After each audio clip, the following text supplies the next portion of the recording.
அன்பு தேவ பிள்ளைகளே, ஆண்டவராகிய இயேசுவின் நாமத்தினாலே உங்களை அன்போடு வாழ்த்துகின்றேன். இயேசுவின் தெய்வீகத்தை குறித்து நாம் கற்றுக்கொண்டோம். அதுபோல இயேசு தன்னை யார் என்று சொன்னார் என்று நீங்கள் அறிந்து கொள்ள விரும்பினால் யோவான் 6ஆம் அதிகாரத்தினுடைய 35, 48, 51 வசனங்களை வாசிக்கின்ற பொழுது ஜீவ அப்பம் நானே என்று சொல்கின்றார். அதாவது மனுஷன் அப்பத்தினால் மாத்திரமல்ல, தேவனுடைய வாயிலிருந்து புறப்படும் ஒவ்வொரு வார்த்தையினாலும் பிழைப்பான் என்று சொல்லப்பட்டிருக்கிறது. அந்த வார்த்தை தான் ஜீவ அப்பம். இயேசு கிறிஸ்து வார்த்தை மாம்சமாக இந்த பூமிக்கு வந்தாரே, இந்த ஜீவ அப்பத்தை ஏற்றுக்கொள்கிறவனுக்கு நித்திய ஜீவன் கிடைக்கின்றது. யோவான் 8ஆம் அதிகாரத்தினுடைய 12ஆம் வசனம், 9ஆம் அதிகாரத்தினுடைய 5ஆம் வசனத்தை வாசிக்கின்ற பொழுது I am the light of the world, நான் இந்த உலகத்திற்கு வெளிச்சமாக இருக்கிறேன் என்று சொன்னார். நம்மை பார்த்து நீங்கள் உலகத்திற்கு வெளிச்சமாக இருக்கிறீர்கள் என்று சொன்னாரே, அவர் ஒளியாய் இருக்கின்றார் என்பதுதான் மிக அற்புதமான ஒரு டிஸ்க்ளோஷர். இருள் நிறைந்த உலகத்திலே எல்லா இருளையும் அகற்றுவதற்கு ஒரே வல்லமை பொருந்தின நாமம் இயேசு என்கிறதான நாமம். அவரே ஒளியாய் இருக்கின்றார். மூன்றாவதாக அவர் நானே வாசல் என்று சொல்லுகின்றார். ஒருவன் என் வழியாய் உட்பிரவேசித்தால் அவன் உள்ளும் புறம்பும் மேய்ச்சலை கண்டடைவான் என்று சொல்கிறார். என்னை அன்றி ஒருவனும் பிதாவினிடத்திலே வரான் என்று சொல்கின்றார்.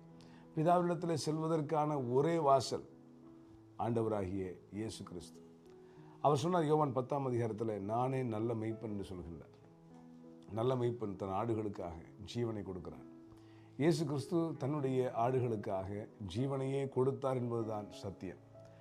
நானே உயிர்த்தெழுதலும் ஜீவனுமாய் இருக்கிறேன் என்று யோவான் 11ஆம் அதிகாரத்தினுடைய 25ஆம் வசனத்தில் ஆண்டவராகிய இயேசு கிறிஸ்து சொல்லுகின்றார். அவர்தான் உயிர்த்தெழுதல், அவர்தான் ஜீவன்.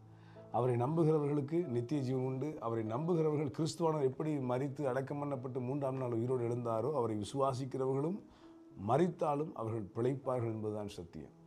ஆண்டவராகிய இயேசு கிறிஸ்து யோவான் 14ஆம் அதிகாரத்துடைய 6ஆம் வசனத்தில் சொல்கிறார், நானே வழியும் சத்தியமும் ஜீவனுமாய் இருக்கிறேன் என்று சொல்கின்றார். அன்பு தேவ பிள்ளைகளை, ஏழாவதாக மிக முக்கியமான ஒன்றை சொல்கிறேன், நானே மெய்யான திராட்சை செடி என்று சொல்கிறார். யோவான் 15ஆம் அதிகாரம் 1ஆம் வசனம். அவரோடு நாம் இணைப்பில் இருந்தால் நாமும் மிகுந்த கனிகளை, அதிக கனிகளை கொடுக்க முடியும். அதனால் அவருடைய சீசர்களாக நாம் எண்ணப்படுவோம். இந்த நாளில் 7 காரியங்களோடு சொன்னேன். அவரே வானத்திலிருந்து இறங்கி வந்த ஜீவ அப்பம், அவரே இந்த உலகத்தினுடைய வெளிச்சம், அவரே வாசலாக இருக்கின்றார், அவரே உயிர்த்தெழுதலும் ஜீவனுமாக இருக்கின்றார், அவரே வழியும் சத்தியமும் ஜீவனுமாக இருக்கிறார், அவரே மெய்யான திராட்சை செடியாக இருக்கிறார், அவரே நல்ல மெய்ப்பனாக இருக்கின்றார். அவரை ஏற்றுக்கொள்ளுங்கள். கர்த்தர் உங்கள் வாழ்க்கையிலே அற்புதங்களை செய்வாராக. ஆமென்.